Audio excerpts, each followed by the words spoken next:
Dictation start होगी 3 second बाद।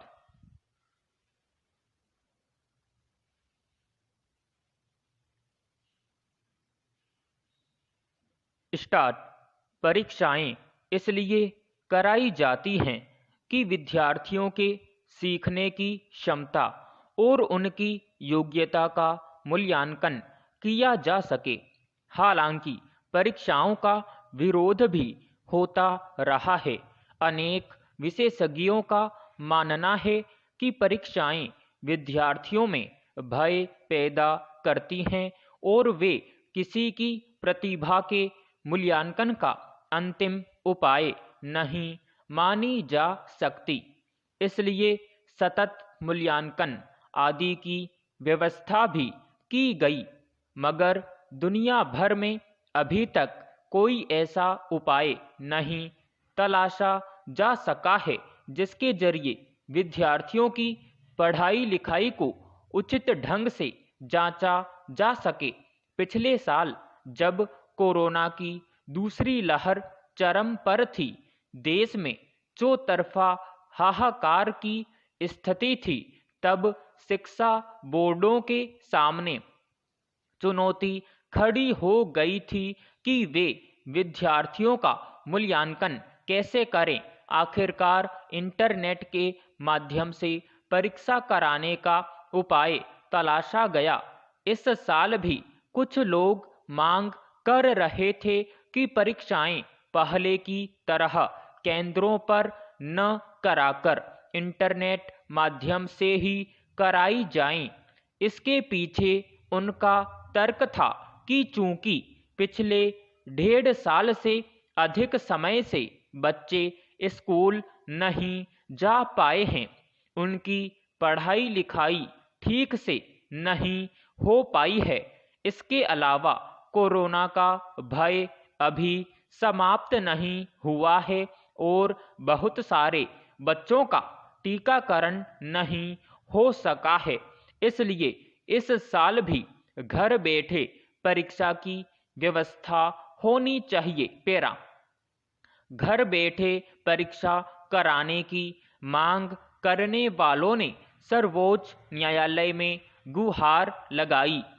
इस पर न्यायालय ने याचिकाकर्ताओं को फटकार लगाते हुए परीक्षा के मामले में किसी भी तरह की सुनवाई करने से इनकार कर दिया। अदालत का कहना है कि पिछले साल के अनुभवों को आधार नहीं बनाया जा सकता। इस तरह की मांग विद्यार्थियों में भ्रम पैदा करती हैं। इस तरह की याचिकाओं से छात्र गुमराह होंगे। इस तरह घर बैठे परीक्षा देने की मांग को विराम लग गया है। विद्यार्थियों को स्पष्ट हो गया है कि उन्हें परीक्षा के लिए तैयारी करनी है। यूं पहले ही केंद्रीय माध्यमिक शिक्षा बोर्ड ने कोरोना की स्थितियों को देखते हुए इस साल होने वाली बोर्ड परीक्षाओं की रूपरेखा काफी आसान बना दी है। उसे 2 सत्रों में विभाजित कर दिया है। पहले सत्र की परीक्षा बहुविकल्पीय प्रश्नों के आधार पर कराई गई, जिसे विद्यार्थी अपने स्कूलों में ही दिया। वह एक तरह से गृह परीक्षा ही थी। अंतिम परीक्षा परीक्षा केंद्रों पर कराई जानी है, जिसमें लघुत्तरीय और दीर्घ उत्तरीय प्रश्न होंगे। दोनों परीक्षाओं के अंक जोड़कर विद्यार्थी का मूल्यांकन होगा।